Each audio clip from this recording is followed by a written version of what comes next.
Hello दोस्तों, कैसे हैं? Welcome to my YouTube channel Tech Shot. हम यहाँ ऐसी वीडियोस लेके आते हैं जो छोटी से छोटी हो और रीडेबल हो, अंडरस्टैंडिंग हो, जिसमें आपको उस कॉन्सेप्ट को लेके इजी तरीके से समझ सकें। हम अपनी तरफ से कोशिश करते हैं कि वो वीडियो शॉर्ट हो, कम ड्यूरेशन की हो, ताकि आप और जल्दी उस कॉन्सेप्ट को सीख सकें। ज़्यादा लंबा वीडियो करने से बोरिंग हो जाता है, तो हम भी अपनी तरफ से कोशिश करते हैं कि वीडियो शॉर्ट हो। हम प्रोग्रामिंग वर्ल्ड से रिलेटेड जो भी कॉन्सेप्ट होते हैं उसके वीडियोस बनाते हैं। उसको अपनी तरफ से कोशिश करते हैं कि वो छोटा से छोटा बने, और जिससे कि यूज़र्स को या फिर न्यू डेवलपर्स को समझने में इजी लगे। सो गाइज, आज जो हम टॉपिक लेके आए हैं वो एक टॉपिक है सिंक्रोनस और asynchronous method. This is a common topic in our programming languages, चाहे प्रोग्रामिंग लैंग्वेज कोई भी हो, either is C sharp, JavaScript, jQuery. We have synchronous और asynchronous method. एक्चुअली सिंक्रोनस और एसिंक्रोनस मेथड होते क्या हैं, आज हम वो देखेंगे with practical, how it work, और हाउ सिंक्रोनस और asynchronous behave in there in code wise. So first of all, we take synchronous method. It is a method which will wait till the response not come from your API or from your CS method. Once the response comes from the debugger, will proceed for your next step. Means synchronous method, it will wait for your the response. Whatever the API you mention in your project, whatever, it will wait. It will not proceed for your next step. But on the other hand, asynchronous method, they will not wait for your response from the API or from your CS method. They just proceed for your next step to execute them. The debugger will not wait there. It just proceed. So asynchronous method आपके किसी भी उस particular method का wait नहीं करेंगे, उसका response का wait नहीं करेंगे। वो वहाँ से प्रोसीड करके नेक्स्ट जो भी लाइन ऑफ कोड है उसको एग्जीक्यूट करेंगे। यही दो बेसिक डिफरेंस है। सो उसको गाइज मैंने एक छोटा सा प्रोजेक्ट बनाया है इसको समझने के लिए, जिससे कि हम इसको स्मॉल और बेसिक तरीके से समझेंगे। मैंने यहाँ प्रोग्रामिंग लैंग्वेज एंगुलर ली है, आप कोई सी भी ले सकते हैं, इधर से जावास्क्रिप्ट, jQuery, एनीथिंग, जिससे कि आप समझ सकें। Concept is same, but the syntax और the language they are different. So synchronous or asynchronous I implemented here with Angular only. So in this project I simply created a view having one button or some label and one h1 tag only. That's it. So first name is a label showing the first name variable, and last name showing with the last name variable, which is I'm binding with last name variable. So these are variable I am defining here in my JavaScript code, which is Angular code. Here, this is the variable which I mentioned with default value John and Doe. These are default value. It will show on the UI once I run this project. Second method, second we come to here, which is button, the DOM element, which is button. In ng click event of this button, I am calling call validate method. This call validate method I again define in my Angular JavaScript. See, this is the method. Here it is calling, and there it is a definition here. एक बार हम इसकी definition को भी check कर लेंगे what actually the code is doing here. Is simply calling this method call validate. Call validate, in this call validate method, again I am calling this method, which is validate. It is basically returning true or false. From here, on the basis of true or false, either it is true or false, I am updating the value of first name and last name, which is John with true value, Doe with true value. And if it is false, then I am updating John with false value and do with false value. ये changes मैंने simply इसलिए किए हैं कि अगर API से true आता है तब जाके वो जॉन को ट्रू के साथ अपडेट करे, अगर एपीआई से फॉल्स आता है, कुछ आता है इस मेथड से, तो वो फॉल्स के साथ अपडेट करो। ये टेक्स्ट यूआई पे विजिबल होगा on the basis of true और फॉल्स कंडीशन। नाउ अब बारी आती है वैलिडेट फंक्शन को देखने की। वैलिडेट फंक्शन में भी nothing is more, we are just returning the true और false after calling the API. This is my variable which is default false, and this is my ajax calling। ये हम सभी को पता है ajax calling है। इस ajax calling में we are calling our CS method, or you can say which is URL। In URL you can define your the API URL also। I am defining here my CS method code which is in MVC। MVC में this is my controller, this is my action method. So see मैंने यहाँ पे URL code को specify कर दिया है, उसका data type data. अभी मुझे कोई डेटा नहीं चाहिए पास करने के लिए, I am just calling a method only. So here if success I am getting it text is a success, then I am updating this variable with true, else I am returning else I am updating with false value। After that I am returning this variable, whatever in this variable। So now this is my ajax calling method which is called home controller method which is validate। यहाँ पे मैंने इस method को as a post method बनाया है, और इसमें simply एक ट्रू रिटर्न किया है विद जेसन। और इस मेथड को मैंने स्लीप मोड में रखा है 5 सेकंड के लिए, विच इज़ 500 मिली सेकेंड्स। तो 5 सेकंड के लिए मैं इसको स्लीप मोड में रखा है। क्यों रखा है इसको हम आगे डिस्कस करेंगे। नाउ अब हम अपने प्रोजेक्ट को एग्जीक्यूट करते हैं। अभी सिंपली मैंने ये एक नॉर्मल मेथड है, इसमें मैंने एसिंक्रोनस बाय डिफ़ॉल्ट जो उसकी वैल्यू होती है वो होती है ट्रू। मीन्स वो एसिंक्रोनस मोड में की ट्रू वैल्यू है। अगर हम इसमें एसिंक्रोनस मोड स्पेसिफाई करें या ना करें, it will take true. See asynchronous अभी मोड उसका फॉल्स है, यानी कि ये सिंक्रोनस मोड है। अभी मैं इसको ट्रू में लेता हूँ,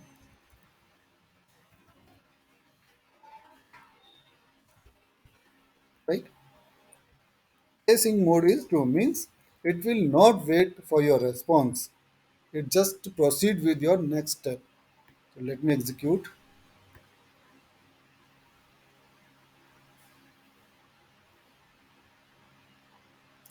जैसे कि मैंने बताया ये एक सिंपल प्रोजेक्ट है दोस्तों। इसमें मैंने कुछ ज़्यादा UI UX पे कोई ध्यान नहीं दिया है। I just mention only labels buttons to make the project functional only. So UI wise आपको अच्छा नहीं लगेगा, but it is a functional.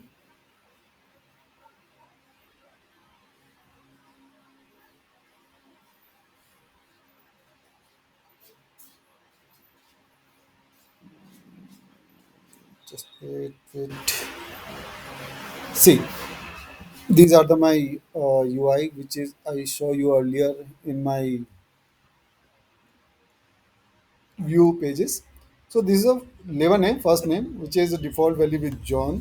This is last name which is default value with Doe। I'm not clicking right now. This is a default value only। Once I click it, it will call my API which is having 5 second sleep mode। सो ये देखिए अगर मैं इसको button को click करूँगा, वो 5 second तक रुका रहेगा, उसके बाद वो रिटर्न करेगा रेस्पॉन्स। लेकिन ये इसके रेस्पॉन्स का वेट नहीं करेगा। इंस्टेड ऑफ दैट ये वहाँ से प्रोसीड कर जाएगा और अपना नेक्स्ट स्टेप है उसको एग्जीक्यूट कर देगा। और मेरा नेक्स्ट स्टेप इसमें क्या था, सी ये इस मेथड को एग्जीक्यूट डिबगर यहाँ पे आएगा, इसको एग्जीक्यूट करेगा। ये देखेगा ये सिंक्रोनस मोड में है, तो ये इसका रेस्पॉन्स का वेट नहीं करेगा। ये अपना सिंपली यहाँ पे आ जाएगा और यहाँ पे चेक करेगा कि ट्रू और फॉल्स क्या है। ट्रू और फॉल्स इस वेरिएबल में अभी ट्रू नहीं है, तो सिंपली ये इस ब्लॉक में जाएगा और यहाँ पे इसको अपडेट कर देगा। So this is asynchronous mode. Let's see.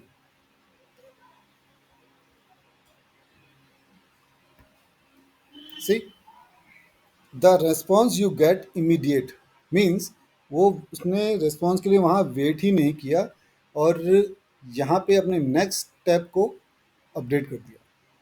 UI पे हमें दिख रहा है कि we got the response immediate, but ये एक्चुअल रेस्पॉन्स नहीं है। ये रेस्पॉन्स कौन सा रेस्पॉन्स है? Which is we are updating here in else update, else block. So इस वजह से एक्चुअल डेटा जो आना चाहिए था वो ये आना चाहिए था हमारा यूआई पे, बट वो ये वैल्यू ना आके एल्स में जो डेटा है उसको अपडेट कर रहा है, क्योंकि he is not waiting here for the actual response which is getting from validate method. Right now अगर हम इसको एसिंक है, it is now I am doing false. Right, I have done with false. Asynchronous mode is false. Now it's a synchronous method, which means it will wait for the response, whatever we get. Let's see again.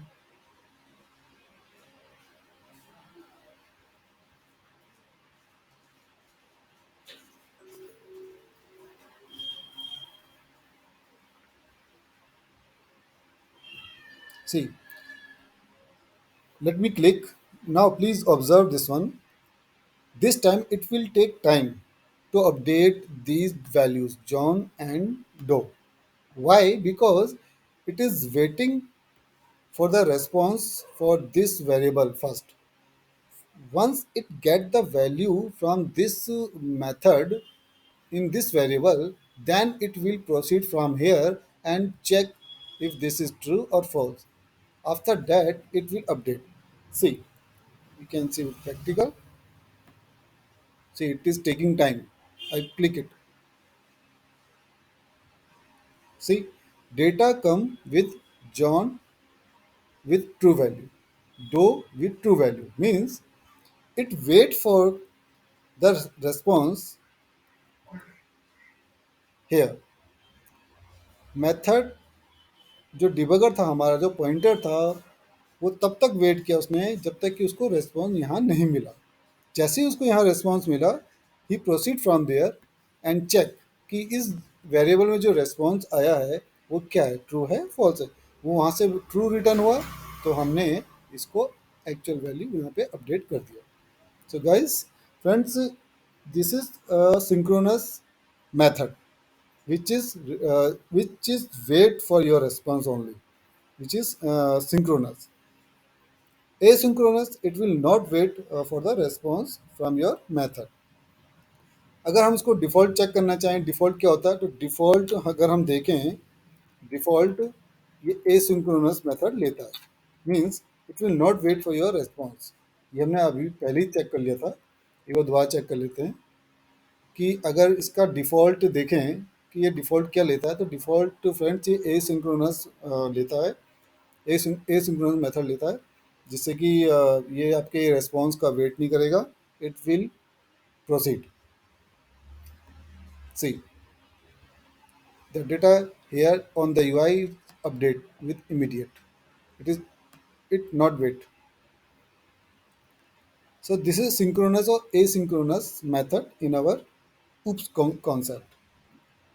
So इसके अपने ही फायदे हैं on the basis of scenario, on the uses we have useful or for these synchronous और asynchronous method, but कहीं कहीं इनसे issue भी generate हो सकते हैं। जस्ट लाइक मेरे साथ एक ऐसा हुआ था कि मेरे मेथड में वो एक्चुअल वैल्यू का वेट ना करके वो प्रोसीड कर दे रहा था, जिससे कि उसकी जो डिफ़ॉल्ट वैल्यू है वो उसके बेस पे सारा का सारा कोड चेक हुआ था और गलत वैल्यू यूआई पे प्रिंट हो रही है, just like in this scenario. इसमें भी यही चीज़, अगर यूज़र ने एक्चुअल वैल्यू यहाँ पे यूज़र को नहीं मिली, let's say something, I made this method as a asynchronous method, asynchronous method I made it, और मैंने कॉल मैंने बटन पे क्लिक किया, the method comes here call to call this one, debugger call this and it not wait here. उसने method का wait नहीं किया, उसने उसके रिस्पॉन्स का वेट नहीं किया और यहाँ से आगे बढ़ गया और इसने चेक किया कि इस वेरिएबल में क्या है, इट इज़ ट्रू और फॉल्स। ऑब्वियसली इसमें ट्रू नहीं था, तो it proceed from here, it ये एल्स पार्ट में आ गया, और एल्स पार्ट में इसने इस स्टेटमेंट को एग्जीक्यूट कर दिया और अपडेट कर दिया, और यूआई में यही स्टेटमेंट डेटा यूज़र को शो गया, which is wrong. But later on क्या हुआ, यहाँ से जो वैल्यू आई वो दैट इज़ ट्रू, वो ट्रू थी, लेकिन अब उसका कोई फ़ायदा नहीं हुआ क्योंकि यहाँ से डिबगर चला जा चुका है और स्टेटमेंट को एग्जीक्यूट कर चुका है, तो जिससे कि यूआई पे जो इस डेटा का डेटा था वो रॉन्गली अपडेट हो गया। तो ऐसे कुछ सिनेरियो में हमको ये चीज़ देखनी पड़ती है कि हमें सिंक्रोनस मेथड यूज़ करना है या एसिंक्रोनस मेथड करना है। सिंक्रोनस मेथड के अलग फ़ायदे हैं, जैसे लाइक आपके डिफरेंट डिफरेंट वेरिएबल हैं और उनमें आपको मालूम है कि they are not using with, they are not overriding with other value in your programming language, then आप एसिंक्रोनस मेथड यूज़ कर सकते हैं। उससे क्या होगा कि आपका कोड की परफॉर्मेंस भी फास्ट रहेगी, आपका यूआई पे जो यूज़र को वेट भी करना पड़ेगा, he was just not thinking कि आपका स्क्रीन स्टक होगी या ब्लॉक होगी है, बट बैकग्राउंड में आपका प्रोसेस चलता रहेगा। सो ए सिंक्रोनस का फ़ायदा वहाँ पे है कि डेटा जब भी यहाँ पे अवेलेबल होगा आपके यूआई में वो डेटा ऑटोमेटिक अपडेट हो जाएगा। So we have different scenario how we use asynchronous और how we use synchronous method in our application. So guys, so friend, this ये छोटा सा वीडियो था ए सिंक्रोनस और सिंक्रोनस मेथड पे। Hope आपको अच्छा लगा होगा, आपको काफ़ी क्रिएटिव मिली होगी। If you like this video guys, please इसको शेयर और लाइक कर देना है, and also please subscribe it, और जिससे कि मैं और वीडियोस आपके सामने ला सकूं। मैं ऐसे ही छोटे छोटे वीडियोस लाऊंगा जो कि प्रोग्रामिंग लैंग्वेज से रिलेटेड होंगे with practical, so that you can understand with more clarity and with from deeply. So guys, आज के लिए bye bye, tata, see you, next video मिलते हैं, बाय।